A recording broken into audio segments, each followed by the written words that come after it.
Hello, everyone. Excited to be here today and talk about applications of graph representation learning. So looking at GNNs through a more applied lens than Michael's talk, and also certain fairness considerations when we're using GNNs in healthcare. I've only included in this slide to give some context in terms of where I'm coming from when giving this talk. And so I have a more kind of engineering background, but during my PhD, I also spent some time at Harvard Medical School working with neurologists very close to the clinic. So much of the motivation of my work is coming from working with clinicians.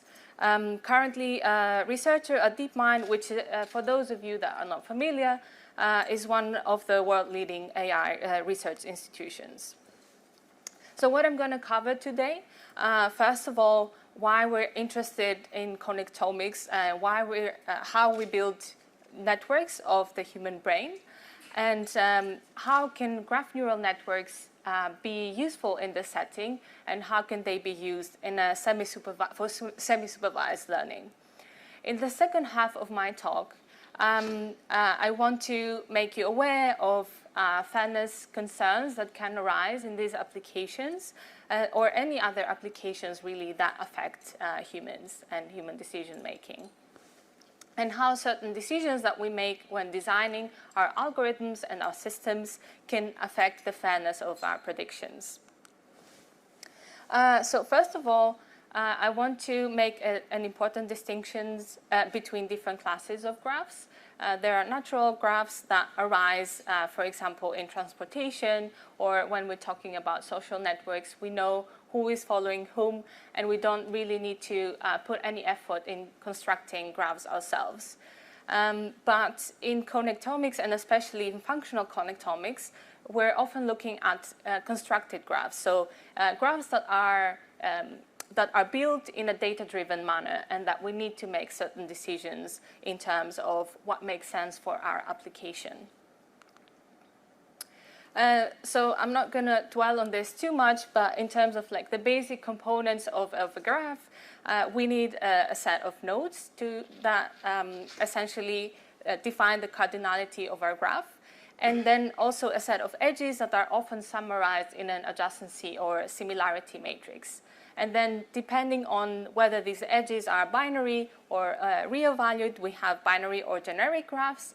And in functional connectomics, we're often looking at undirected graphs, meaning that we're not looking at how certain regions are influencing each other, but mostly whether they interact or not. Now, why are we interested in looking at the brain from a network perspective in the first place? Why is it interesting? First of all, cognition is a network phenomenon. So all the cognitive tasks that we are able to perform arise from interactions between specialized brain regions that are processing certain bits of information. And a second reason is that from a neuropsychiatric and neurodevelopmental perspective, there are certain disorders for which there is no physical trace. So by just looking at anatomical images, we cannot find any traces of the disease, but there's only changes in the wiring or the strength of the connections between brain regions. And so what is the pipeline to build such a network and reduce the billions of nodes, billions of neurons, and trillions of connections between the neurons in the brain? First of all, one standard step in the pipeline is that we parcellate the brain into functionally coherent regions. So these are meaningful units that are normally specialized into certain tasks or cognitive functions, and this is equivalent to a clustering task. And then we obtain some anatomical images with MRI, for example, or some neurophysiological signals with functional MRI or EEG, for example, that yields time series for each vertex on the cortical mesh. And then by either counting really the number of connections, structural connections between pairs of brain regions, or looking at correlations between the time series that we have measured, then we can estimate essentially the edges of these graphs that are captured in the adjacency matrix. Now, how is that useful in applications? This is one application that we focused on during my PhD research at Imperial College, and we used data from the Autism Brain Imaging Data Exchange, so in autism, very often researchers are looking at functional MRI data, and what this cohort did is that they compiled functional MRI and other imaging and phenotypic information from 20 different imaging sites, and this data set is publicly available. One thing to note is that this data set is mostly US-based. There's a few sites that came from Europe, but is not particularly diverse. But it was really a big thing for the community that they were able to share it publicly. One of the main challenges of this database is that there are certain sites that are heavily represented, like they have almost 200 participants, whereas there's other sites that have only a handful of participants that they contribute to the database. So what we observed when we started looking into this problem is that if we focus within a single site, so here I'm including an example from 2 individual sites, and then we looked at the distances between the connectomes. So the blue and orange dots correspond to distances between connectomes that have received the same diagnosis, either neurotypical or neurodiverse, whereas the green dots correspond to connectomes that have received a different diagnosis. So we see that within a single site, the distances between connectomes with a different diagnosis are higher compared to distances of connectomes with the same diagnosis, which shows that we can more easily distinguish between the 2 classes. But then as soon as we pull everything together, all the 20 imaging sites, then these discrepancies almost vanish, which shows that there are site-specific characteristics that overrule the differences that arise from the diagnosis, which is, of course, a challenging setting. So what we wanted to do is we wanted to be able to build classifiers that can robustly classify these connectomes from both imaging and connectome information and non-imaging and phenotypic information that is often available with the studies and is often not used in our classifiers. And these include acquisition site, for example, or other sensitive attributes that are relevant to the condition. So what we did is we constructed this population graph, which on the nodes, each node would represent a participant in our database and would be associated with a feature vector that describes their imaging, their imaging features. It can be anatomical volumes or the edges of the connectome.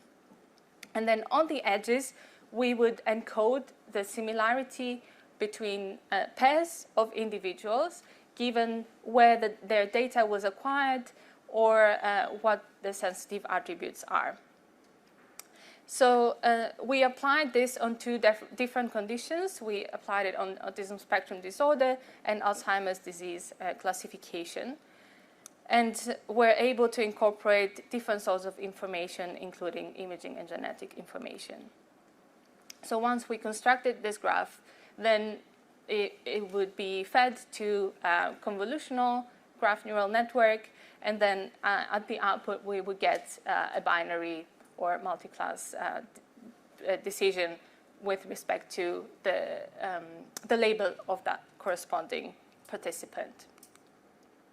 So for those of you that are more familiar with Euclidean tasks, so tasks that have to do with natural images, this node classification task is really equivalent to an image segmentation task. What we cannot use the standard convolution kernels because of the characteristics of the structure of the graphs, that where there is no node ordering and we have a variable number of neighbors per node.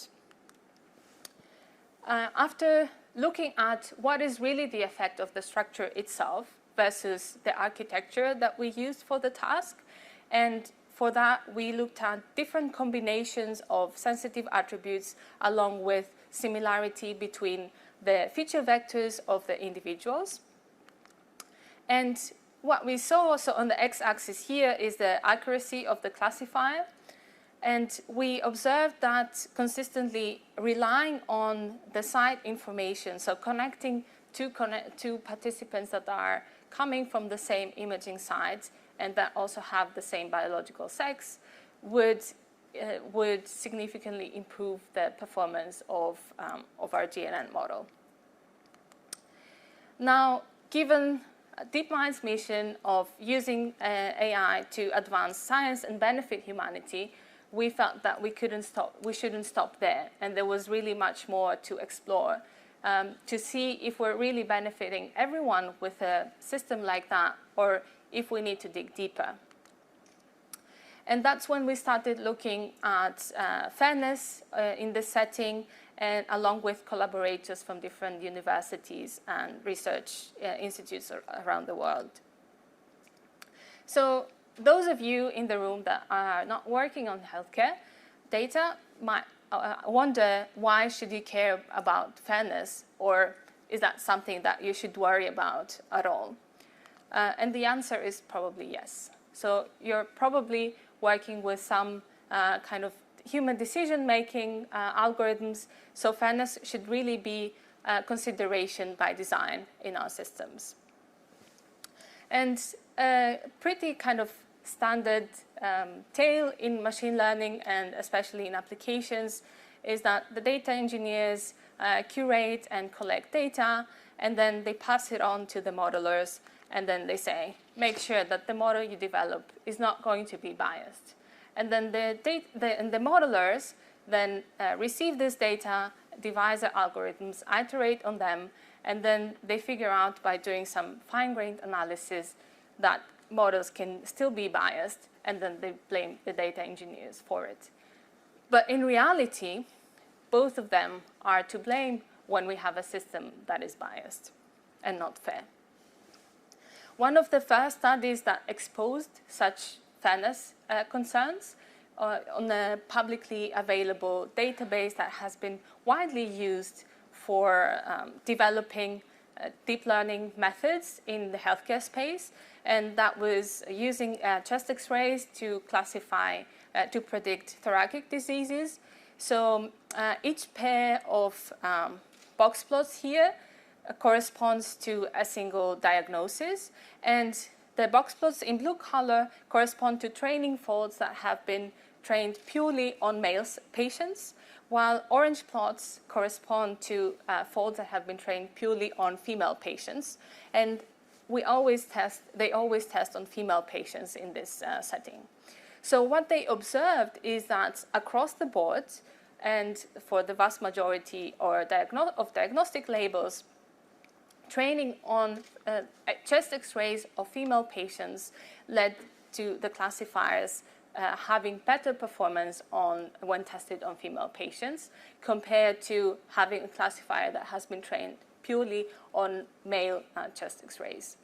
And on the left and right-hand side, you can see a zoomed-in version for two of the diagnostic labels.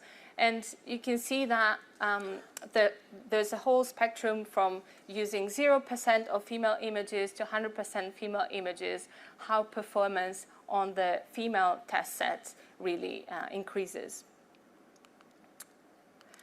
So a follow-up study that was published in Nature Medicine last year looked at the same data set and more sensitive attributes and axes. And in particular, they looked at different age groups and individuals coming from different ethnic backgrounds. And here they are showing how the subgroup false positive rate changes for each of these subgroups. And here a positive is considered to be no finding in the chest X-ray. So false positive means that we're underdiagnosing diseases. So what they observed is that across this sensitive attribute axis, there were subgroups that were severely underserved, which were the younger age groups, 0 to 20, and the Black population as well, which had to do with underrepresentation of these populations in the training set. So that led us to question our model and say, is it actually a valid design decision to rely on these sensitive attributes and encode them in our graph structure? Or is that only favoring the overrepresented groups in our data set?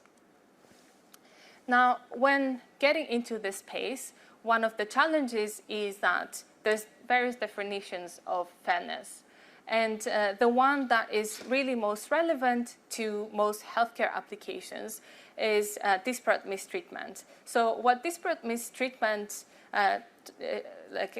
talks about is a failure of a system to ensure the same error rate or classification accuracy for different subgroups of the population that have different values of the sensitive attribute.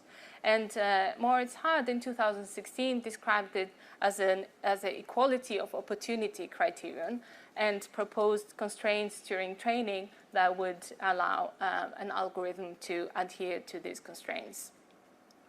One thing to note is that fairness definitions and metrics are often at odds with each other. So optimizing for disparate mistreatment, for example, can come at the cost of disparate impact.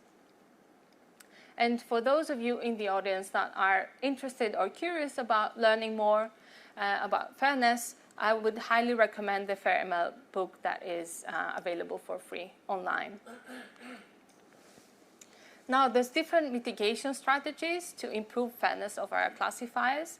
And these include pre-processing techniques like oversampling underrepresented classes, to in-processing techniques like, for example, fairness constraints like those described in the Equality of Opportunity paper. And there's also post-processing techniques like the equalized odds criterion or classifier calibration.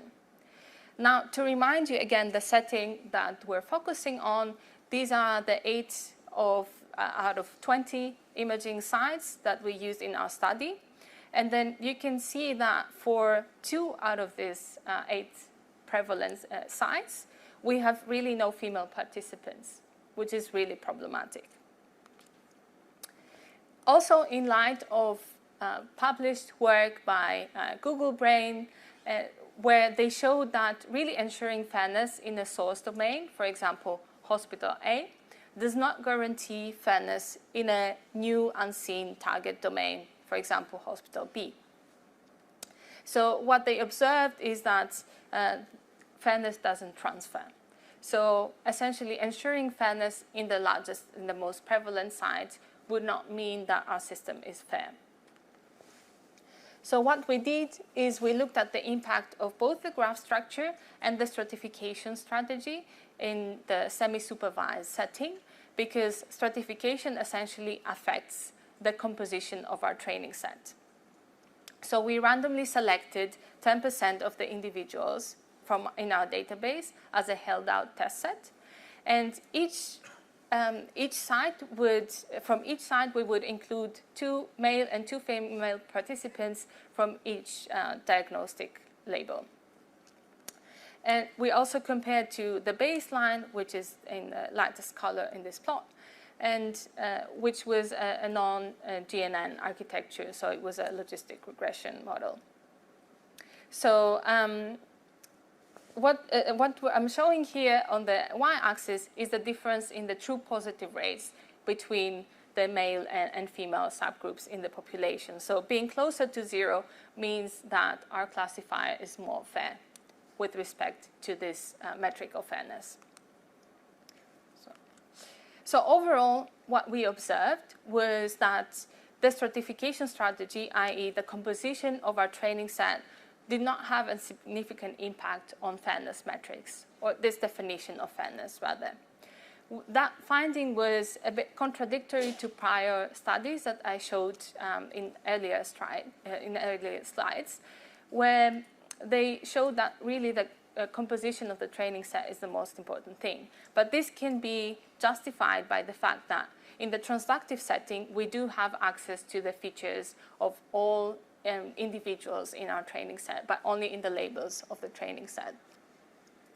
And another kind of encouraging observation was that the higher performance of GNNs in comparison to the previous state of the art did not come at the cost of true positive rate difference. So quite often, one way of tricking the fairness of a classifier is to really reduce the performance across the board for all the different subgroups. But here, we were able to really improve performance across the board while improving performance for each subgroup at the same time.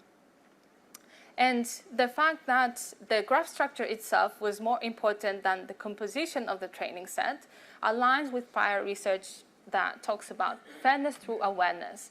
So discarding the sensitive attributes that does not solve the problem of devising biased classifiers. So to conclude, there's various applications of graph representation learning in healthcare and in life sciences. Scientific breakthroughs have recently relied on GNNs or some sort of form of them. And they're very valuable for disease understanding and scientific discovery. But at the same time, we need to make sure that the representations that we're learning are robust and their performance will transfer across domains. So if we were to deploy our algorithms in a new geographic location or a new hospital, then we should be able to maintain the benefits of those algorithms. So it's really important to really audit them and understand their limitations. But at the same time, it's really important to collect better and more representative data. And with that, I would like to invite any questions from the audience. Thank you.